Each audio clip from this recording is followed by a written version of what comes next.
எல்லாரும் எப்படி இருக்கீங்க? இன்னைக்கு என்ன விளாக் பார்க்க போறோம் அப்படின்னா, டே இன் மை லைஃப் விளாக் தான் பார்க்க போறோம். வாங்க இப்ப என்னன்னு பார்க்கலாம். இன்னைக்கு புதன்கிழமை நம்மளுக்கு ஞாயிற்றுக்கிழமை அமாவாசை வருதுன்னா, புதன்கிழமை வந்து மட்டன் எடுத்து சாப்பிடலாம்னு சொல்லிட்டு காலைல மட்டன் எடுத்துகிட்டு வந்துட்டாரு. நான் காலையிலே சமைச்சிட்டேன்.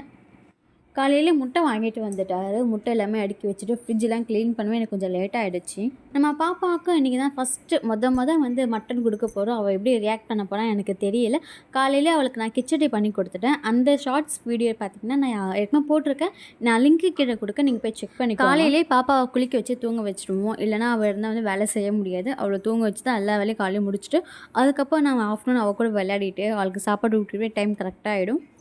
இப்போலாம் பாப்பா ரொம்ப துருதுருன்னு இருக்கா. கிச்சனில் எந்த வேலையுமே செய்ய முடிய மாட்டேங்குது. அவள் கிச்சனில் வந்து ஃப்ரிட்ஜை திறக்கணும்னு சொல்லிட்டு உட்காந்து அழுதுன்னு இருப்பா. ரொம்பவே கஷ்டமாக இங்கே பாருங்க.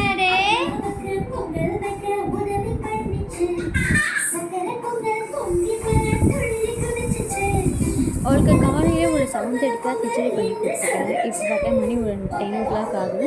அவளுக்கு 10 மணிக்கெலாம் இட்லி கொடுத்தேன். இப்போ மதியம் வந்து ஒரு 2:30 மேலே அவளுக்கு வந்து மட்டன் பிரியாணி செஞ்சு கொடுத்துட்டேன். இருக்கிறதுல பெரிய டாஸ்க் என்னென்னா பாப்பாவுக்கு சாப்பாடு ஊட்டி விடுறதான். ஒரு 5 வாய்க்கு மேலே வாங்கவே மாட்டா.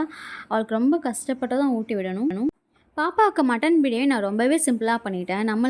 எங்களுக்கு நாங்கள் செய்யக்குள்ளே பார்த்தீங்கன்னா அவளுக்கு கொஞ்சம் கறியை ஈரலும் எடுத்து வச்சு மசிச்சுட்டு சாப்பாடு பார்த்தீங்கன்னா நம்ம வடித்த சாப்பாடு எடுத்து வச்சு அவளுக்கு செஞ்சுட்டேன். இந்த ரெசிபிஸ் வந்து எனக்கு நிறைய பேர் கேட்டு இருந்தீங்க. நான் உங்களுக்கு தனியாகவே வந்து ஒரு ஷார்ட்ஸாக வந்து அப்லோட் பண்ணுறேன்.